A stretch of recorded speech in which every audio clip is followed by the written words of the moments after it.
Hello, everybody. Happy 2025. Hope it will be an interesting year. Back in 2024, seems a long time ago, one of our most popular interviews was with an old friend of mine, Marshall Poe. He is the founder of the New Books Network. We did a show back in February of 2024 in which he defended geeky intellectuals. He would do that, of course, because he's the founder of the New Book Networks, which is a platform or a network of geeky intellectuals. And I'm thrilled that Marshall Poe is joining us again as Mr. Geeky Intellectual from the home of geeky intellectualism, Northampton, Massachusetts. Marshall, Happy New Year. Happy New Year to you. But as I told you, I'm also good with a hammer and saw. You are. Is that a warning to me in case I get out of hand? You're going to saw me out? I also know the difference between a machine screw and a wood screw. So it's not totally. You're everything. You're an intellectual and a practical person. I'm neither.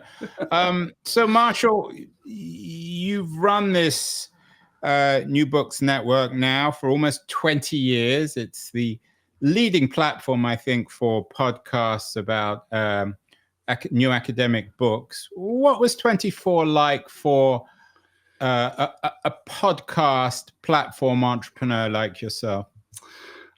It was a difficult year, I would say that. The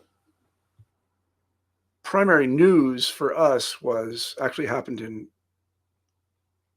2023, and that was Apple changing the way that it does automatic downloads. All podcasts are very sensitive to what the podcast apps do.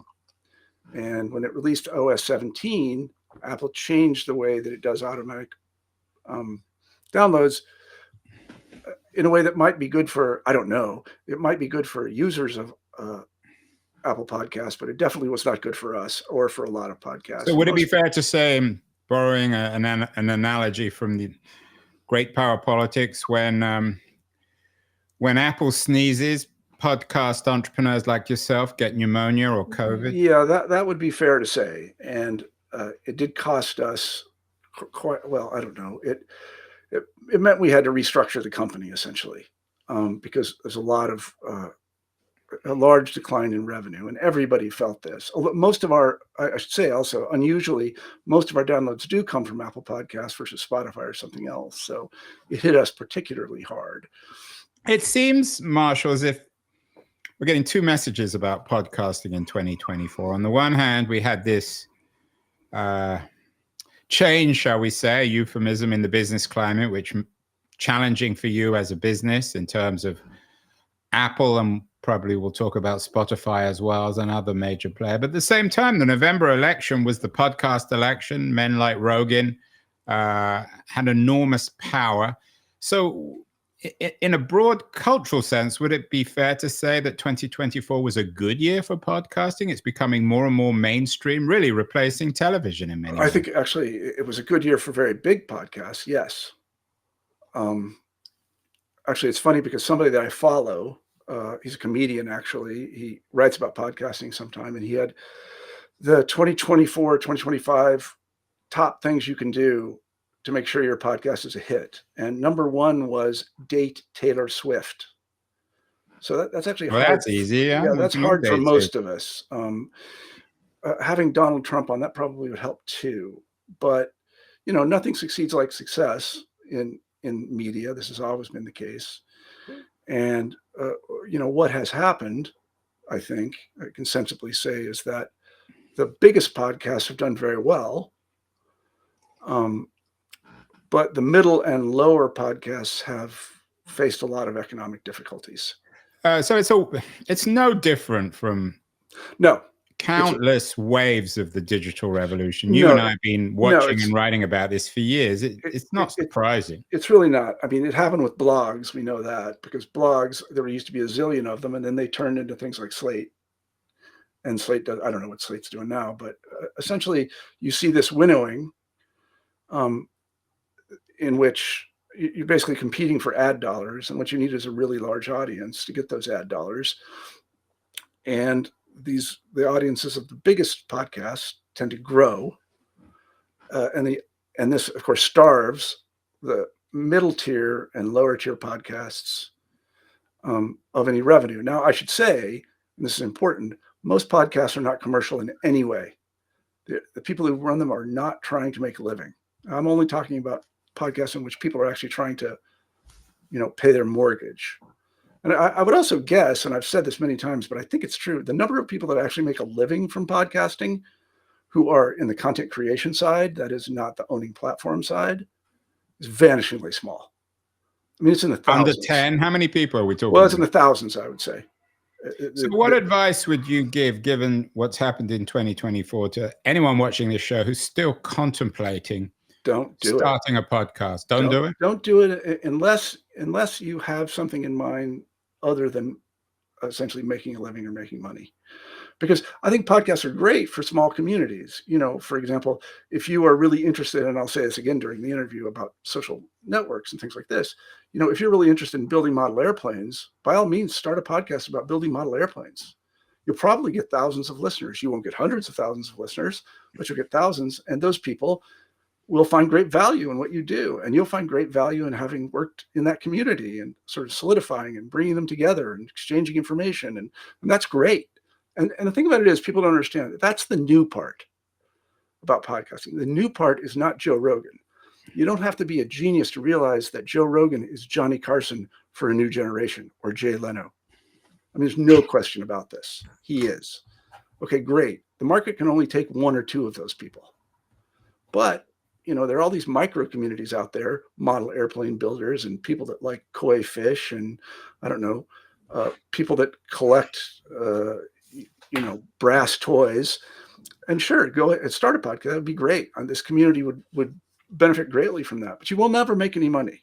It's not possible. Marshall, even the word podcasting now seems archaic. I started my first podcast back in, I think it's about 2006. And even back then, it seemed a rather odd word. Keenon's been going now about 15 years. It began as a video platform on TechCrunch, and it's evolved, shall we say, since then. What does the word even mean? Well, what it means is it's a kind of on-demand content. That's what it is. It's a kind of on-demand content. It's not broadcast, although we're going to come back to that in a second. It's a kind of on-demand content. And, I don't really care what you call it. It's basically on-demand content that's delivered through phones and so why is it different from what you post on X or Instagram? Well, it's the RSS feed that makes it different. And the RSS feed has been a great technology or for podcasters. And essentially it means that you can subscribe to a channel or a podcast or whatever you want to call it. We call them channels on the New Books Network. And you can receive, the audio when it comes out on your phone. And that's very convenient. Is it always audio or video too? Well, it can be video as well. And as you know, this always amazes me. There was some study done some 6 months ago or something by somebody, I don't know who, that said that a lot of people watch or listen to podcasts on YouTube that have video. And I already knew that because I know people that have listened to Rogan for years. He's on YouTube.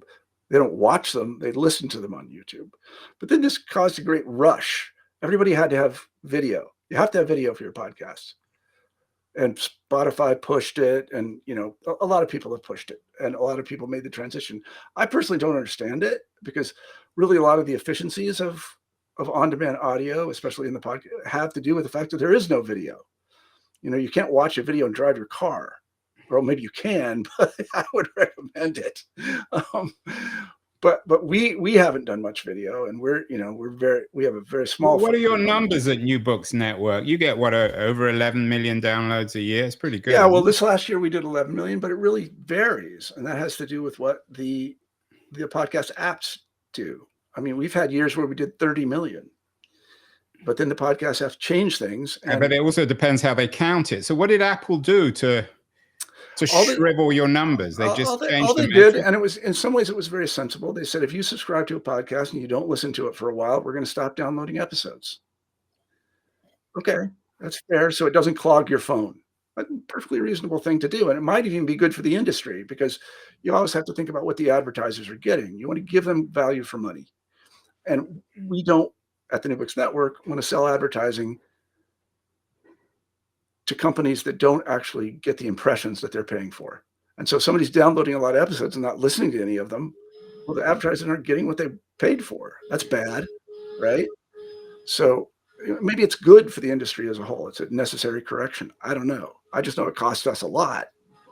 And, you want to avoid a solvency crisis in any business, right? A lot of people went out of business after Apple did that. A lot of podcasters, because they weren't able to generate the advertising revenue. Well, yeah, they were heavily dependent on advertising revenue, and they couldn't generate what they needed, and so they quit. And it's hard to blame them. So I'm not asking for charity or anything like that. What I would ask for is a certain amount of stability. Like, let's just keep it the way it is for a while, please. Because if you look at our downloads over the past, 5 to 7 years, they're just all over the place. And the reason for that is the podcast apps are changing the way that they download episodes to subscribers. And I don't understand this. Maybe it's good, maybe it's not good, but it certainly makes it hard to plan, right? Because I have to look into 2025 with the New Books Network and say, okay, we're probably going to get this amount of revenue, so we can probably afford this, we can probably afford that, and we want to improve the user experience, and so we'll spend this money doing that. But now I can't even do that, because I don't know what is next. Like, maybe they'll increase the number of downloads, maybe decrease the number of downloads. I don't know. But it makes it hard to plan. What do you make, Marshall, of the rise of platforms like Substack? I know you have a degree of ambivalence. We're on Substack. I also have an RSS feed, so I'm a traditional podcaster. Well, of all of them, it's probably the one that I like the most. In terms, it's much like a newsletter. It is a newsletter. That's what it is. If you subscribe to Andrew Keen, you get Andrew Keen, and that's all you get. Now, Substack's going to recommend some things to you, but you get Andrew Keen. And that's great. That's one to many, as they say, one to many. And a simple business model, not relying on advertising, but on the direct economic relationship. Sure, that's great. Ask for X a year to support. Right. I mean, you can subscribe on the New Books Network. It turns out that most people don't want to do that. They want the ads, but there's the option. You can do it. So, with Substack, the thing I like about it is it actually has that one dimension. It's public. You're a publisher, right? The things on Andrew Keen, you're responsible for them. You put them out. You curate them, right? They're not some rando who just shoves something up on YouTube or on X. It's Andrew Keen you get. Right. And one of the most interesting media businesses that seems to be doing well in 2024 is Free Press, which, according to them at least, have 1 million subscribers. I'm not sure all of them are paying. But are we seeing new publishers now using Substack as if it was the internet, essentially as a walled garden?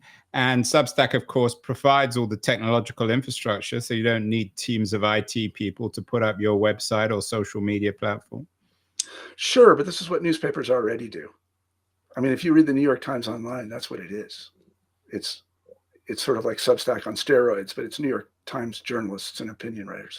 It's not. Yeah, but this way, Tom Friedman, Maureen Dowd, they're still paid by the Times. They could go over to, and this was one of my predictions years ago. It hasn't happened as much as I thought it would. But a lot of people, especially academic superstars, are going over to Substack. Niall Ferguson, for example, and using it as their media platform, and not even bothering to publish op-eds on New York Times or yeah, sure, and that's, in a way, that's great.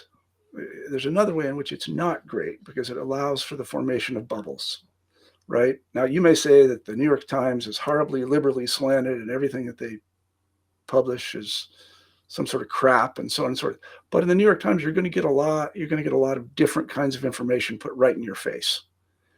And that's probably good for democracy, that you get that. On Tom Friedman, you're just going to get Tom Friedman.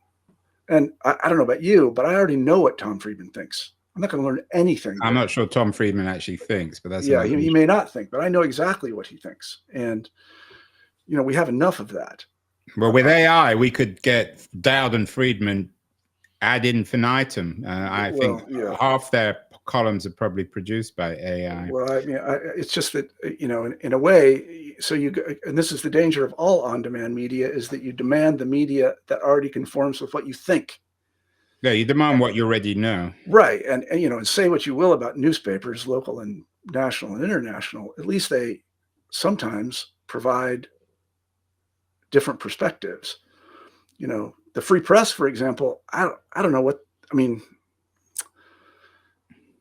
I'm not a big fan. I think I've told, actually, in our former interview, I said I'm a big fan of the free press. I am not a big fan of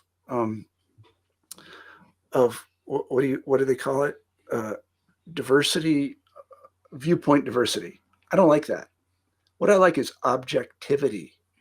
I want you to put your values aside and look at the data and whatever else it is. Go, look around a little bit, and then tell people what you found, without fear or favor. I'm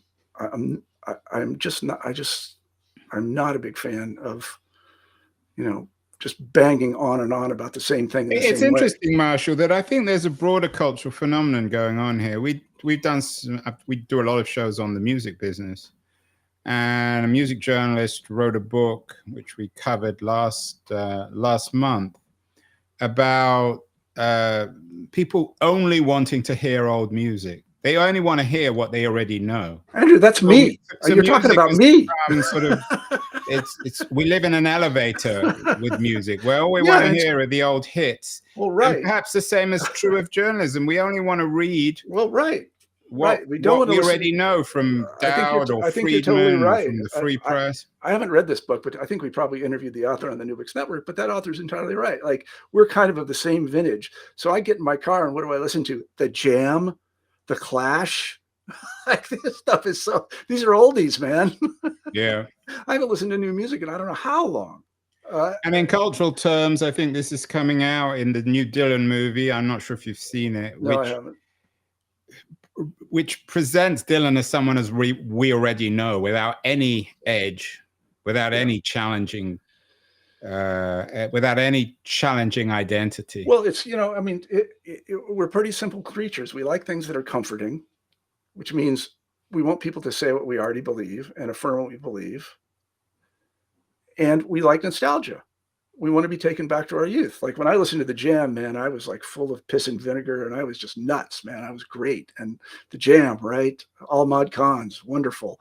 So I listened to that and it kind of takes me back. This is great, And I'm sure that people on this show, I don't want any nostalgia. Certainly for the Jam. Well, I don't. Yeah, see, I don't either. I don't either on the New Books Network. I want people to be able to find something new. So let's look forward, Marshall, to 2025. You've talked about 2024 not being a great year for podcasting because of changes on the platforms, Spotify and Apple. What would you like to see, both as a podcast platform entrepreneur and also as somebody who's very interested in media? You wrote a book, A History of Communications. So your media and society, from the evolution of speech to the internet. So you've always been interested in the digital revolution. What would you like to see happen in 2025? Well, to depart a little bit from podcasting, I think there are a couple of things which we have not figured out. And just to reference that book on the history of communication, there's always a moment at which a new technology appears and people don't know quite how to use it. And that, when I say use it for their own benefit and the benefit of the societies in which they live. There's just a period of learning that goes on where we try to figure it out. My sense is that the key change that we've seen, actually, it's so funny to think about this, but you remember Web 2.0? I do. Yeah, I do too. Well, this is what it is.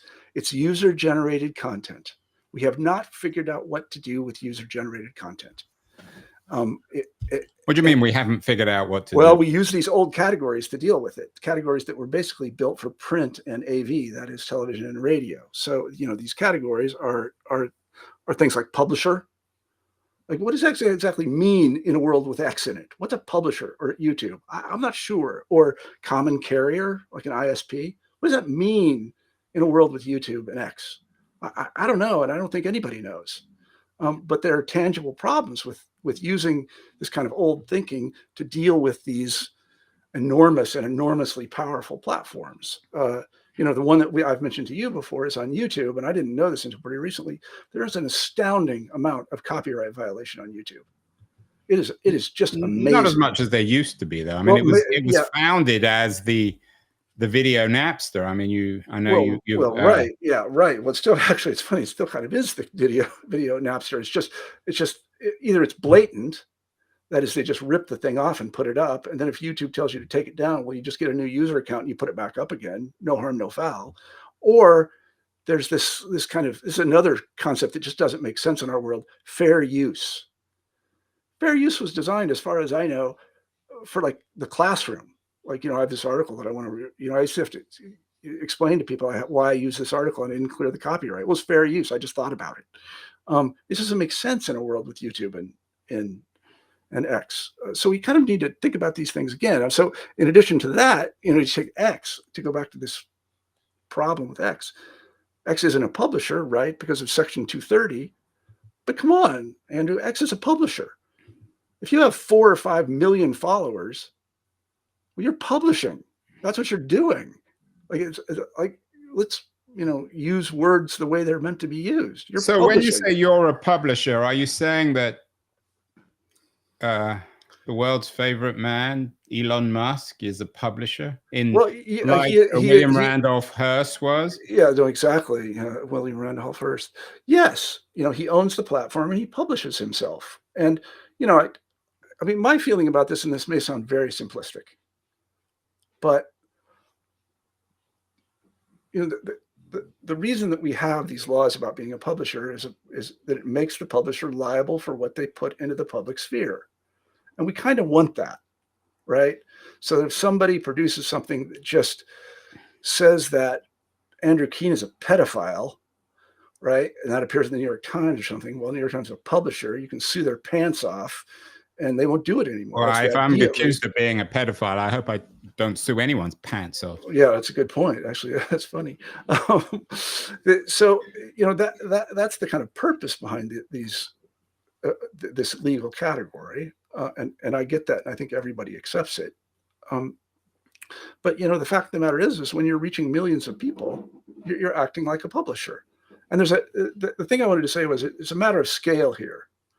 You know, if you run a Google group that reaches 4,000 people that's interested in people that like to model airplanes, okay, that's fine. You're not a publisher, right? But if you reach 40 million, well, that's different. And, you know, the Republic and Marshall Poe and maybe even Andrew Keen have an interest in that. Like, we want to know. Why is that different? I mean, what's the difference between 4,000 and 40 million? You're still doing the same thing. I mean, what's the difference between New Books Network and YouTube? Well, because you can destroy people, and it's happened. You know, and you can say things that are just really irresponsible and harmful. The one that comes to mind, and I haven't prepared this, so I'm going to get it all wrong, is I think it was in August this year when everyone's famous person, Elon Musk, wrote on X, "Civil war in the UK is inevitable." And my question was that an exhortation to civil war?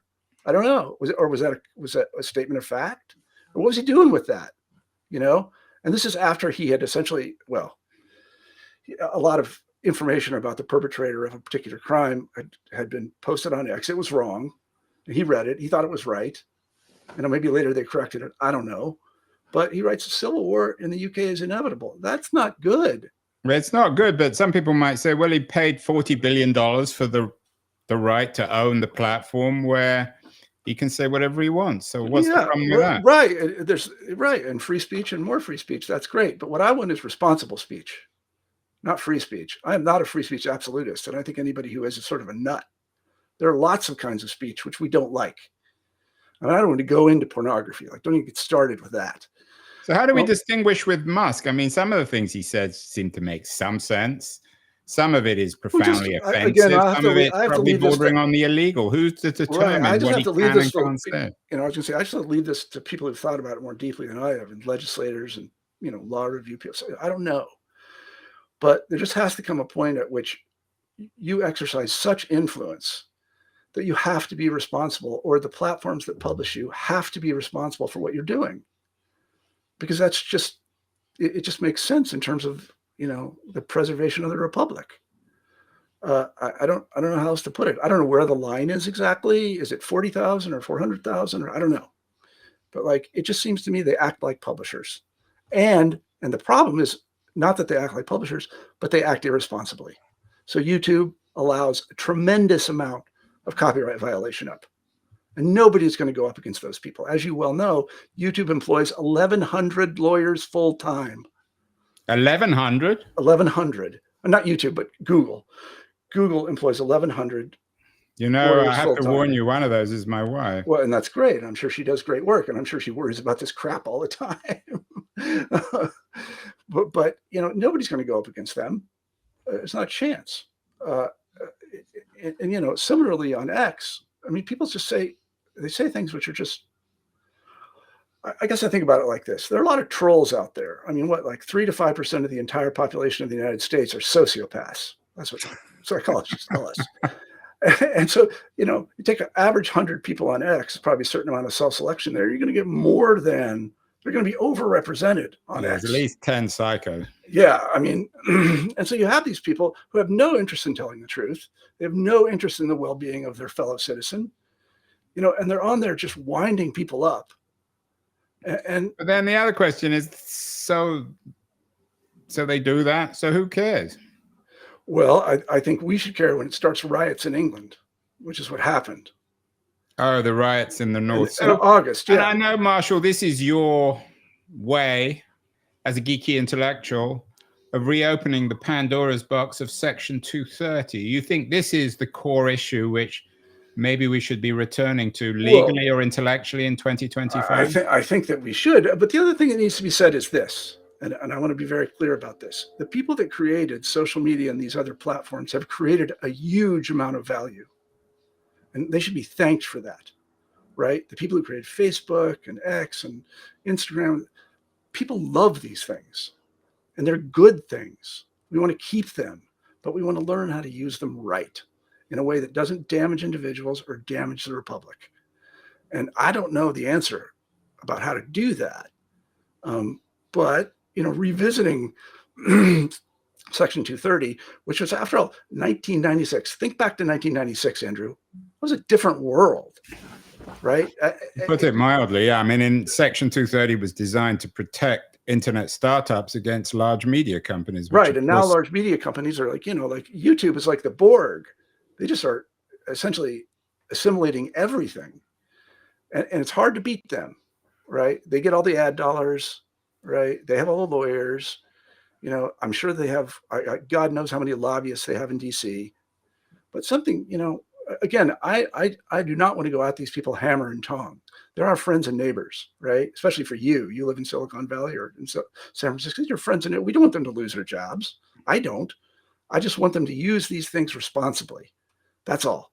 Nothing else. So when it comes to 230, would you like to see it turned upside down? Back in May of 2023, the Gonzalez versus Google case, which actually my wife was very much involved with, determined that Google wasn't responsible, for example, with the way in which I think it was YouTube radicalized or supposedly radicalized terrorists to commit outrages in Paris. Would you like, I know you're not a lawyer, Marshall, but would you like to see Section 230 revisited? Yeah, I think by the Supreme Court? I mean, basically what they did was, back in 2023, was they punted it back to Congress, rather than suggesting it was a legal issue, maybe more of a political issue. Well, I mean, I think it is a political issue. But here's what I would really like to see. And I bet your wife would too. They would like to see Meta and Google and X reform themselves. You know, to think a little bit about what they're doing and how it's good for content creators or bad for content creators, how it's good for young girls or bad for young girls, how it's, you know, it creates extremism or it doesn't create extremism. And to essentially do what the movie industry did a long time ago, and just essentially reform themselves, try to figure this out, because they know it better than anybody. Legislators in Washington don't know shit about it. right? But I guarantee your wife knows everything about it. So they're the people to actually do this work, right? And trust me when I say it'll be in their interest, because God knows, I'm sure that the people at Meta and at Google are shaking in their britches in fear of those companies being broken up. Well, that's another case with Google, which is not a Section 230 case. Well, right, but the point is, that it's. I think it's just much better that these people, the people that run these companies, are friends and neighbors. We like them. They produce value, no question about it. They should figure out how to do this. And essentially, I mean, to boil it down, there's going to have to be some sensible content moderation. There is no world in which you can have an absolutely unmoderated thing like X. It's just not possible. So you have to figure out how to do it sensibly. There's no world in which you can allow the amount of copyright violation that occurs on YouTube just to continue. It's not a world anybody wants to live in. But Section 230 and copyright violation are separate issues. I don't think Section 230 accepts. I mean, it's still with or without Section 230, it's still illegal to post other people's content on YouTube. Yeah, it's illegal, but essentially, it's when I was growing up, it was when I was growing up, it was illegal to sell marijuana. A lot of marijuana got sold because the enforcement mechanisms weren't. But the point is, and the law has moved, and now it's mostly right. legal. And that's good. And that's I wonder whether it's hard to forecast when this is going to happen. But Trump's pick for the FCC chair is someone who's been critical. Brendan Carr has been critical of Section 230. On the other hand, of course, Donald Trump is, so to speak, in bed with Elon Musk, or maybe the reverse. They're certainly in bed together. And I'm guessing that Musk is not a great fan of reforming 230. So might we see a civil war, do you think, in 2025, 2026, within the different wings of the Republican Party on this issue? Well, I mean, I think it already kind of exists in the sense of, I mean, I'm old enough to remember the moral majority and things like this. So, there's a certain amount, there are some conservatives who are kind of anti-libertarian, and they want to see a lot of essentially content moderation and censorship, say for Christians and things like this. And then there are other Republicans, it's a big tent, who are like libertarians, and they want to see free speech absolutism. This is already going on. They're discussing these things now.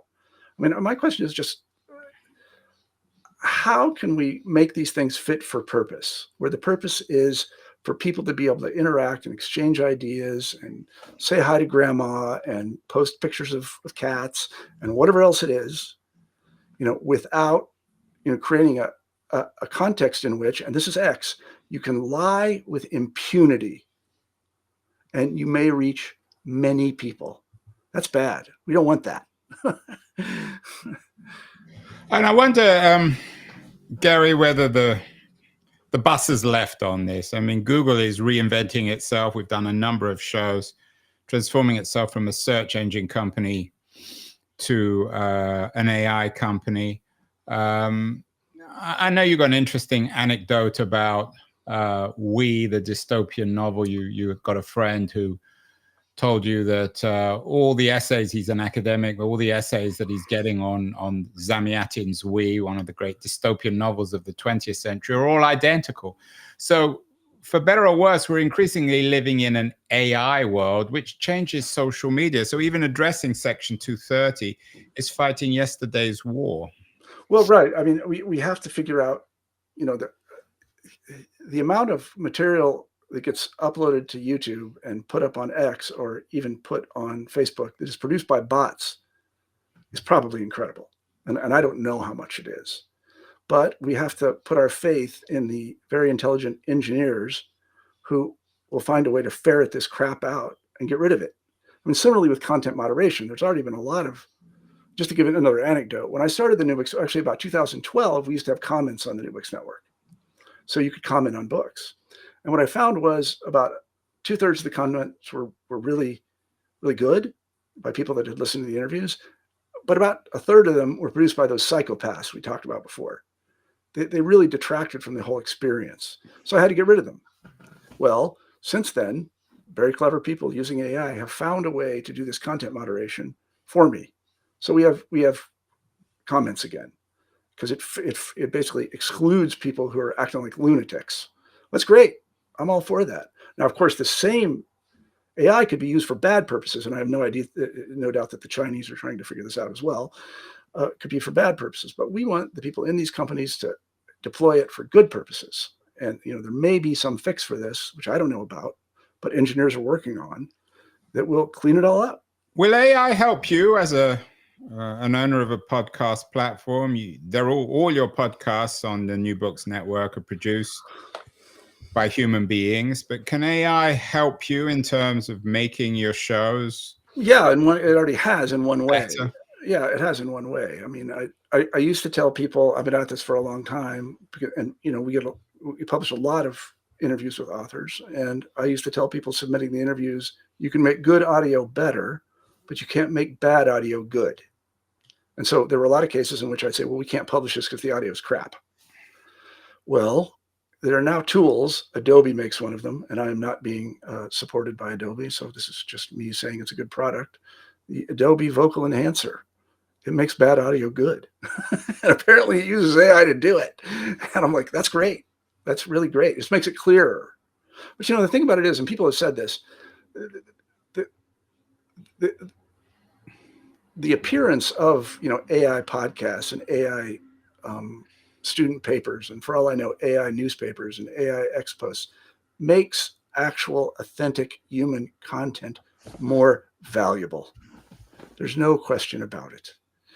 If you really want to hear an expert, a live expert, a flesh and blood person who just spent 10 years researching a book on the French Revolution, you come to the New Books Network. Sure, you can go ask Google, Gemini, or whatever it's called about the French Revolution if you want. Great. And it'll spin up something that's probably not bad. But if you want to hear the voice of the actual person that wrote that book, well, you come to us. And so in that way, I think what we do is more valuable. It's authentic. There's a person behind it. There's a book behind it. It's not just out of the ether. And the other thing, I'm sorry to go on for so long, about AI is that it's humans all the way down. AI does not create any content. That is, it doesn't create any knowledge. I should have said that. A human created that knowledge. AI goes and scrapes it and rearranges it and does what is really a kind of fancy find and replace, and then it spits it out for you. Yeah, digest it. So finally, Marshall, I know you're a big fan of Citizen Kane, one of the great movies. Is that something we should all watch in 2025? What will it remind us, that nothing really changes? Well, I don't think things change. I mean, I'm a historian, so things definitely change. But this is like, it's very reminiscent of something that's happening now. I mean, and this is not the first time this has happened. Actually, we had a book about this on the New Books Network. Elon Musk is not an elected official, but he seems to have incredible power in the Trump administration. I don't know. Does that sit well with you? Doesn't sit well with me. He doesn't even hold the cabinet position, right? So he didn't have to be, he didn't have to be approved by Congress. Like, what's up with that? And this is supposed to protect us from fascism? Okay, I guess, but it's not. It just seems to me odd that we would, So we watch Citizen Kane and maybe read Zamyatin's We. Yeah, I think we should. A good one book and one movie for 2025. I think that would be good. Yes. Well, Marshall Poe, founder of New Books Network, a proud geeky intellectual who is still against Section 230, and I tend to agree, although I won't tell my wife that. I hope 2025 is a good year for the New Books Network. I hope you don't have these podcast hiccups caused by companies like Apple. And I hope, Marshall, again, we will talk before the end of the year. So Happy New Year, and we'll talk in the not too distant future. Thank you so much. Thanks very much, Andrew. I appreciate it.